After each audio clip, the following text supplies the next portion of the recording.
Well, everything's ready. Got the tools ready. The rear wheel is already, the lug nuts are already loose. So it's time to lay it down. I've got a couple rugs here to put the guards on. And so now the time is to suck it up and lay it down. First thing, I'm going to take it off the center stand. Watch me wreck it doing that. Usually do it from the side. Put it over on the kickstand. Come over on this side. We're going to do just the reverse of what Paul taught us for picking it up.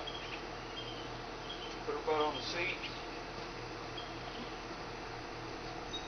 and lay it down.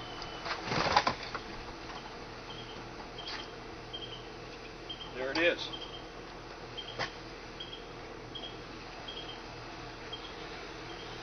Wasn't too hard. Next thing I do is got to lever up the rear wheel. Okay, next thing we have to do is get the rear tire up off the pavement a little bit so we can slide everything out. We're going to grasp the kickstand and the center stand. Pull up just a little bit. Extend the center stand. And that's going to get everything up off the ground so that we can take the lug nuts off, take the wheel off. I'll get my gloves and I'll do that. Now, as I said, I've already loosened up the lug nuts, so this should go pretty easy. I like to wear latex gloves when I'm getting around something that's sturdy, just to keep from getting so badly stained in my skin. Wouldn't worry about that if I was working as a mechanic full time.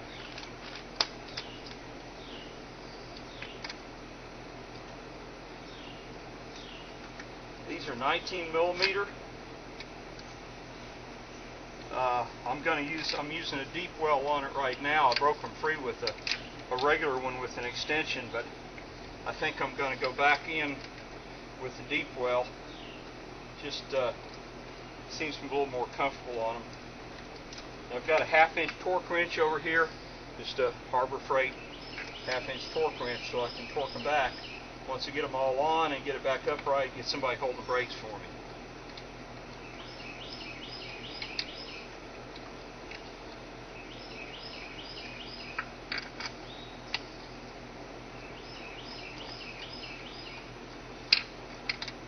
Okay, all the lug nuts off, rear tire off, not much trouble.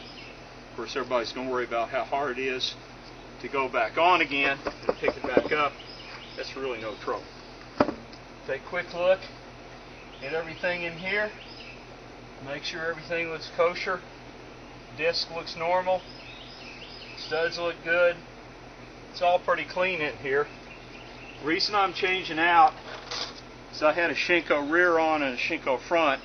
And the Shinko front failed on me. It delaminated quite a bit. Developed some big blisters, so I'm kind of afraid of Shinkos now. So I'm going to go back with a D250. It's on this track takeoff. I'm going to take my powder coated wheel down and have a Bridgestone that I got from Hal mounted up on it. I already had the Bridgestones when the delamination happened.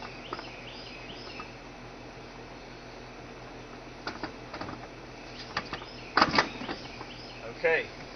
Wheels on. I'm not going to lubricate these lugs anymore because they look real good and I can still see a little bit of my anti-seize still in them. And I use an anti-seize compound called Neolube. I'm pretty sparing with it because it can be a little bit too slick. It's nothing but graphite and isopropyl alcohol. Honestly, I think as long as they're not rusted, dry is okay. But I think probably the best for these is going to be just motor oil. Just a drop or two of motor oil. But I still see anti-seize on these, so I'm going to leave them like they are.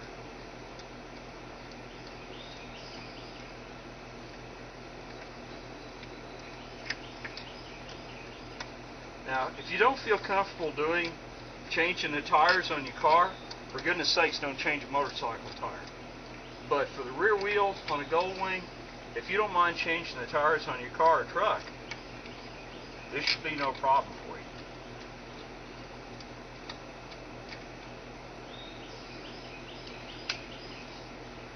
What I'm going to do is use this as a ratchet just to get a quick snug up on these things so I can set it up right.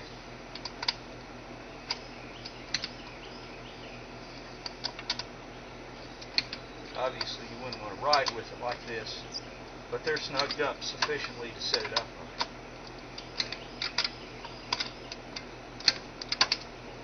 There they are, all snugged up. And now, time to do what probably a lot of you are afraid of, and that's the pickup. I'm going to put center stand back up.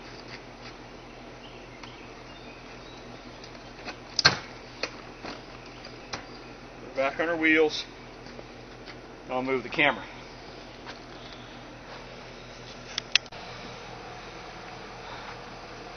Now I want y'all to know I'm probably your original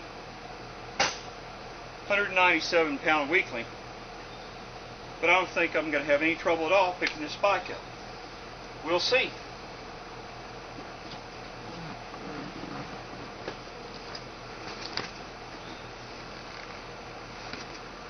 Kickstand is already out on the other side.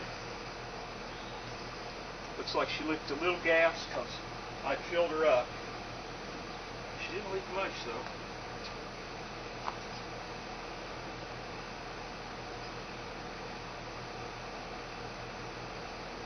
But folks,